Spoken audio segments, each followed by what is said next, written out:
ನಮಸ್ಕಾರ ವೀಕ್ಷಕರೇ, ನೀವು ನೋಡ್ತಾ ಇದ್ದೀರಿ ಸುದ್ದಿ ಸಹ್ಯಾದ್ರಿ. ನಾನು ಭೂಮಿಕಾ. ಸಾಗರ ತಾಲೂಕು ಸಂಯುಕ್ತ ರೈತ ಸಂಘ ವತಿಯಿಂದ ಸಾಗರದ ಎಪಿಎಂಸಿ ರೈತ ಭವನದಲ್ಲಿ ತಾಲೂಕಿನ ಸಮಗ್ರ ವಿದ್ಯಮಾನಗಳ ಬಗ್ಗೆ ಚರ್ಚೆ ಹಾಗೂ ರೈತ ಮುಖಂಡರಿಂದ ಹೋರಾಟದ ನಿರ್ಣಯಗಳನ್ನು ತೆಗೆದುಕೊಳ್ಳಲಾಯಿತು. ಈ ಕಾರ್ಯಕ್ರಮದಲ್ಲಿ ಮಂಜಪ್ಪ ಹಿರೇನಲ್ಲೂರು, ಜಿನೇಶ್, ಹೊಯ್ಸಳ ಗಣಪತಿ, ಚಂದ್ರಶೇಖರ್, ಭದ್ರೇಶ್ ಬಾಳ್ಗೋಡು, ಜಯಲಕ್ಷ್ಮಿ, ಬೇಬಿ ಗೋಳ್ಗೋಡು, ತೀನಾ ಶ್ರೀನಿವಾಸ್ ಹಾಗೂ ಇನ್ನಿತರರು ಪಾಲ್ಗೊಂಡಿದ್ದರು. ಕರ್ನಾಟಕ ರಾಜ್ಯದಲ್ಲಿ 1980ನೇ ಇಸ್ವಿಯಲ್ಲಿ ಮುಖ್ಯಮಂತ್ರಿ ಗುಂಡೂರಾವ್ ಇದ್ದಾಗ ರಾಜ್ಯ ರೈತ ಸಂಘ ಎಚ್.ಎಸ್. ರುದ್ರಪ್ಪನವರ ಅಧ್ಯಕ್ಷತೆಯಲ್ಲಿ ಕಾರ್ಯಾಧ್ಯಕ್ಷರಾದ ನಂಜುಂಡಸ್ವಾಮಿ ಅವರು, ಪ್ರೊಫೆಸರ್ ನಂಜುಂಡಸ್ವಾಮಿ ಅವರು ಮತ್ತೆ ಎಚ್.ಎಸ್. ಸುಂದರೇಶ್ ಅವರ ನಾಯಕತ್ವದಲ್ಲಿ ರಾಜ್ಯದಲ್ಲಿ ಒಂದೇ ರೈತ ಸಂಘ ಇತ್ತು. ಅವಾಗ ರೈತ ಸಂಘದವರು ಏನ್ ಬೇಡಿಕೆ ಇಟ್ಕೊಂಡಿದ್ರು ಅಂದ್ರೆ, ರೈತರು ಬೆಳೆದಂತ ಬೆಳೆಗಳಿಗೆ ಬೆಲೆ ಕೊಡ್ಬೇಕು, ರೈತರ ಸಾಲ ಮನ್ನಾ ಮಾಡ್ಬೇಕು, ಹಲವಾರು ಬೇಡಿಕೆಗಳನ್ನ ಇಟ್ಕೊಂಡಿದ್ರು. ಮತ್ತೆ ಹೋರಾಟ ಮಾಡಿದಾಗ ನರಗುಂದ ನವಲಗುಂದದಲ್ಲಿ ಗೋಲಿಬಾರ್ ಆಗಿ ತಹಸೀಲ್ದಾರ್ ಆಫೀಸು ಸಹ ಬೆಂಕಿಗೆ ಆಹುತಿ ಆಗಂಗೆ ಅವತ್ತು ಘಟನೆ ನಡೆದಿತ್ತು. ಆ ರೈತರ ಮೇಲೆ ಗೋಲಿಬಾರ್ ಮಾಡಿದಂತ ಸರ್ಕಾರದ ನೀತಿಯನ್ನ ಖಂಡಿಸಿ ದೊಡ್ಡ ಹೋರಾಟ ನಡೀತು. ಅವಾಗ ರಾಜ್ಯದಲ್ಲಿ ರೈತ ಸಂಘ ಒಂದೇ ಇತ್ತು. ಎಷ್ಟು ಬಲಿಷ್ಠವಾಗಿತ್ತು ಅಂದ್ರೆ, ಇಡೀ ರಾಜ್ಯದ ಜೈಲು ಭರ್ತಿ ಆದ್ವು. ರಸ್ತೆ ಮೇಲೆ, ಮೈದಾನದಲ್ಲಿ, ಶಾಲೆ ಮನೆಯಲ್ಲೆಲ್ಲ ರೈತರನ್ನ ಬಿಟ್ರು. ಅಷ್ಟು ರೈತರಾಗ್ಬಿಟ್ರು, ಸೇರಿದ್ರು ಚಳವಳಿಗೆ ಬಂದವರು. ನಾನು ಸಹ 1980ರಲ್ಲಿ 2ನೇ ವರ್ಷದ B.Com ಓದ್ತಾ ಇದ್ದೆ. ನಾನು ಸಹ ಜೈಲಿಗೆ ಹೋಗಿದ್ದೆ. ಒಂದಿನ ಸಾಗರ ಜೈಲು, 14 ದಿನ ಮೈಸೂರು ಜೈಲಲ್ಲಿದ್ದೆ. ದುರ್ದೈವ, ಪ್ರತಿಷ್ಠೆ ಮತ್ತೆ ಕೆಲವು ವೈಯಕ್ತಿಕ ವಿಚಾರಗಳಿಗೋಸ್ಕರನೇ ರಾಜ್ಯ ರೈತ ಸಂಘದವರು ಹಲವಾರು ರೈತ ಸಂಘನೇ ಹುಟ್ಟುಬಿಟ್ಬಿಟ್ರು. ಹಲವಾರು ರೈತ ಸಂಘ ಹುಟ್ಟಿ ಇವತ್ತು ರೈತರ ಬೇಡಿಕೆಯನ್ನ ಸರ್ಕಾರಕ್ಕೆ ಗಂಭೀರವಾಗಿ ತಿಳಿಸ್ಲಿಕ್ಕೆ ಇವತ್ತು ಕಷ್ಟ ಆಗಿದೆ.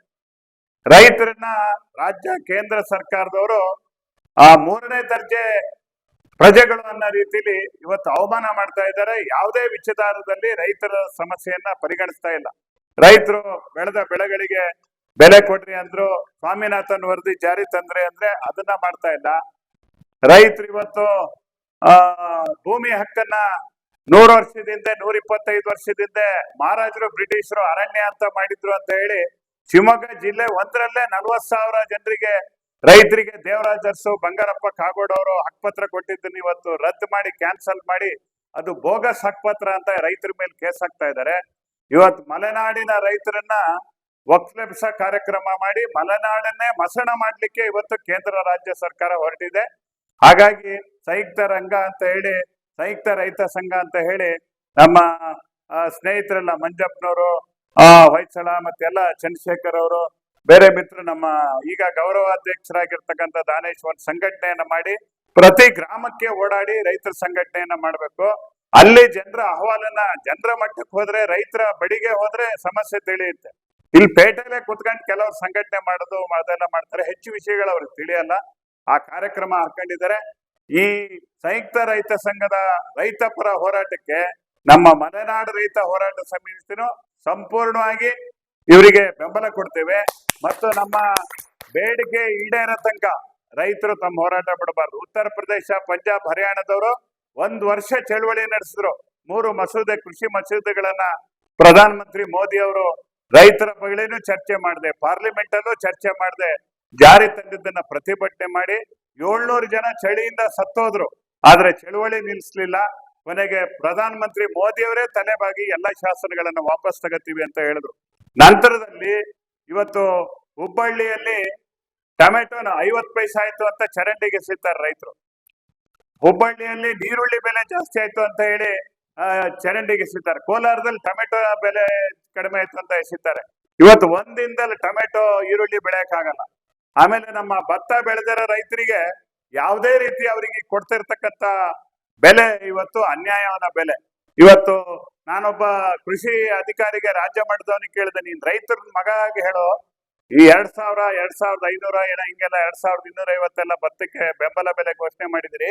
ನಿಜವಾಗ್ಲೂ ಎಷ್ಟು ಕೊಡ್ಬೇಕು ಹೇಳಿ ಅಂತ ಕೇಳಿದೆ. ಅವನು ಕನಿಷ್ಠ 4000 ರೂಪಾಯಿ ಕೊಡ್ಬೇಕು ಅಂತ ಹೇಳಂದ.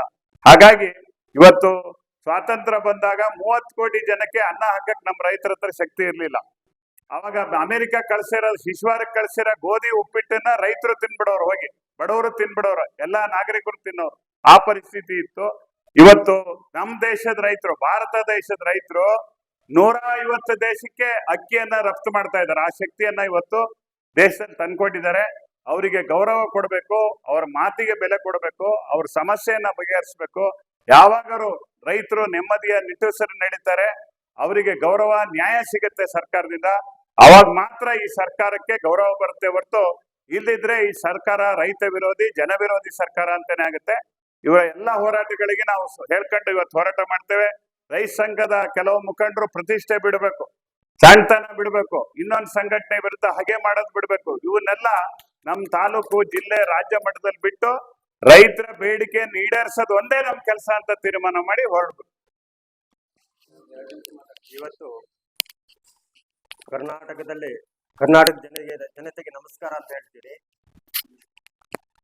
ನಾನು ಸಾಗರ ತಾಲೂಕು ರೈತ ಸಂಘ ಆಗಿ 6 ವರ್ಷ ಮಾಡಿದೆ. ಈಗ ಜಿಲ್ಲಾ ರೈತ ಸಂಘ ಆಗಿ ಒಂದು 6 ವರ್ಷದಿಂದ ನಾನು ರೈತರ ಕೆಲಸ ಮಾಡ್ತಾ ಇದ್ದೀನಿ. ಇವತ್ತು ಎಲ್ಲಾ ರೈತ ಸಂಘಗಳು ನಮ್ಮ ಸಾಗರ ತಾಲೂಕಲ್ಲಿ ಬೇರೆ ಬೇರೆ ಆಗಿದ್ದಾವೆ.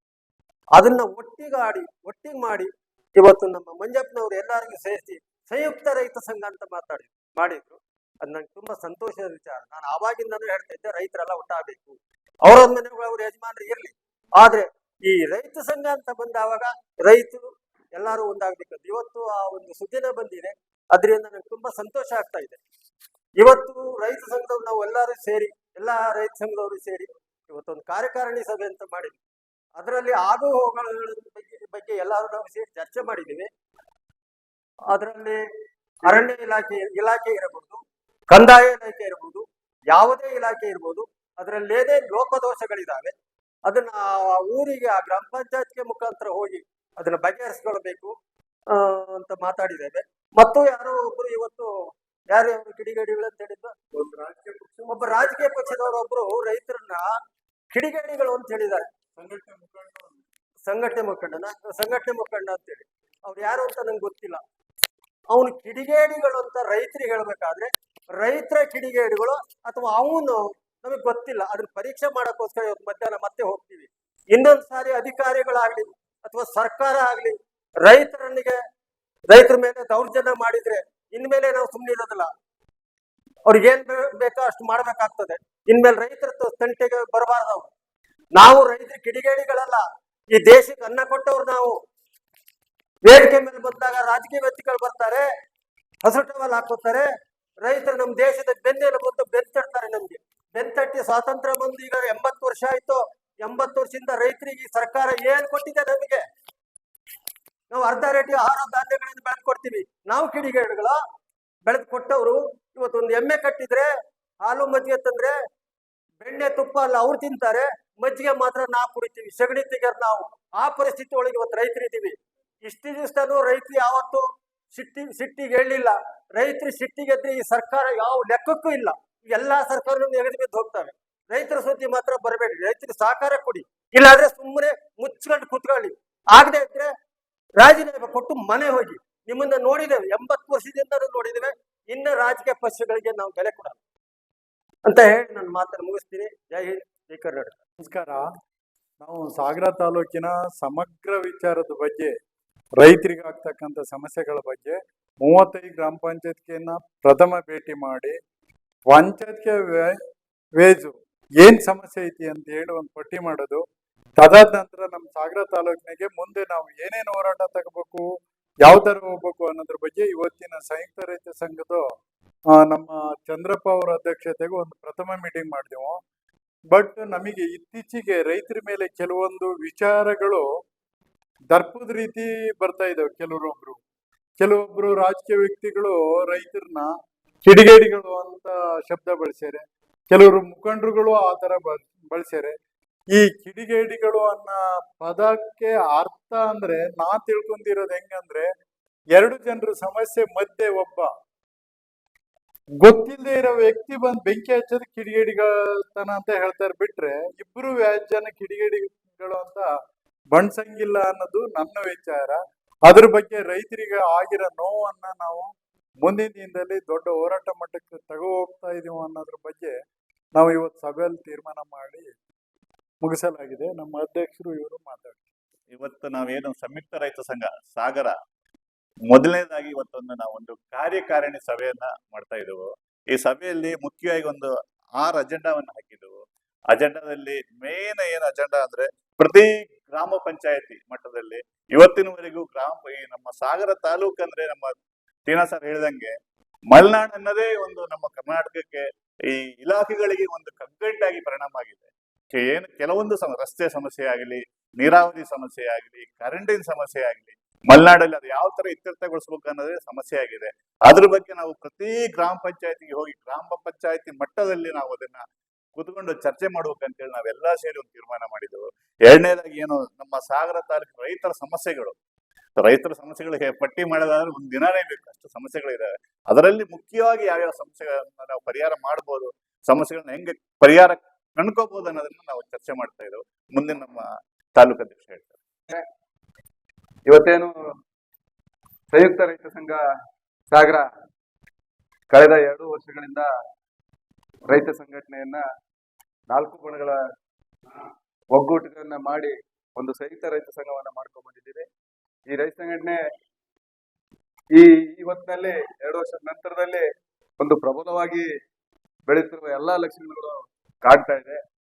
ತೀನಾ ಅವ್ರು ಹೇಳ್ದಂಗೆ ರೈತ ಸಂಘಟನೆಗಳು ರೈತರ ಹಕ್ಕಿಗಾಗಿ ನಾವ್ ಯಾವಾಗ್ಲೂ ದುಡಿಬೇಕು ಅಂತ ಹೇಳಿ ಇವತ್ತು ಉದಾಹರಣೆ ಕೊಡ್ಬೇಕು ಅಂತಂದ್ರೆ ಏನು ಮಾಹಿತಿಯನ್ನು ಕೊಟ್ಟರು ಕೃಷಿ ಇಲಾಖೆ ಇರ್ಬೋದು, ತೋಟಗಾರಿಕೆ ಇಲಾಖೆ ಇರ್ಬೋದು, ರೈತರ ಮತ್ತೆ ಅಧಿಕಾರಿಗಳ ಸಂಬಂಧ ಸರಿ ಇಲ್ದಿರದೆ ನಮ್ಮೆಲ್ಲ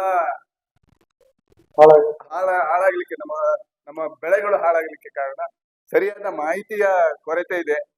ರೈತರು ಮತ್ತೆ ಈ ವಿಚಾರವಾಗಿ ನಾವು ರೈತರ ಹತ್ರ ನಮ್ಮ ಸಂಘಟನೆ ಹೋಗ್ಬಿಟ್ಟು ಅವ್ರು ಮನವರಿಕೆ ಮಾಡಿ ಮತ್ತೆ ಕೃಷಿ ಇಲಾಖೆ, ತೋಟಗಾರಿಕೆ ಇಲಾಖೆ, ಕಂದಾಯ ಇಲಾಖೆ ಎಲ್ಲಾ ಅಧಿಕಾರಿಗಳ ರೈತರ ಸಮಾಗಮ ಮಾಡಿ ಒಳ್ಳೆ ಕಾರ್ಯಕ್ರಮಗಳನ್ನ ಹಳ್ಳಿಯಲ್ಲಿ ಹಾಕುವಂತ ಯೋಜನೆಯನ್ನು ನಮ್ಮ ಸಂಘಟನೆಯಿಂದ ಮಾಡಬೇಕು. ನಮ್ಮ ಹೋರಾಟಕ್ಕೆ ಮಲೆನಾಡು ರೈತ ಹೋರಾಟದ ಮುಖ್ಯಸ್ಥರಾದಂತ ತೀನಾ ಅವರು ಕೂಡ ಬೆಂಬಲವನ್ನು ಸೂಚಿಸಿದ್ದಾರೆ. ಆಮೇಲೆ ಹೊಸದಾಗಿ ನಮ್ಮ ಸಂಘಟನೆಗೆ ಪ್ರಭು ಪ್ರಸಾದ್ ಅವರು ಇವತ್ತು ವಿಶೇಷವಾಗಿ ಅವರು ಇವತ್ತು ನಮ್ಮ ಸಂಘಟನೆಗೆ ಸೇರಿದ್ದಾರೆ. ಅವರಿಗೆ ನಮ್ಮ ಸಂಘಟನೆಯ ಎಲ್ಲರ ಪರವಾಗಿ ಅವರಿಗೆ ನಮ್ಮ ಸಂಘಟನೆಗೆ ಸ್ವಾಗತವನ್ನ ಕೋರ್ತಾ ಇದ್ದೇವೆ. ಹೀಗೆ ಸಾಗರ ತಾಲೂಕಿನಲ್ಲಿ ರೈತರ ಮತ್ತೆ ಅಧಿಕಾರಿಗಳ ಮಧ್ಯೆ ಸಂಬಂಧವನ್ನು ಬೆಳೆಸಿ ರೈತರಿಗೆ ಹೆಚ್ಚಿನ ಅನುಕೂಲ ಆಗೋ ರೀತಿಯಲ್ಲಿ ನಮ್ಮ ಸಂಘಟನೆ ಮುಂದಿನ ದಿನದಲ್ಲಿ ಕೆಲಸ ಮಾಡಬೇಕು.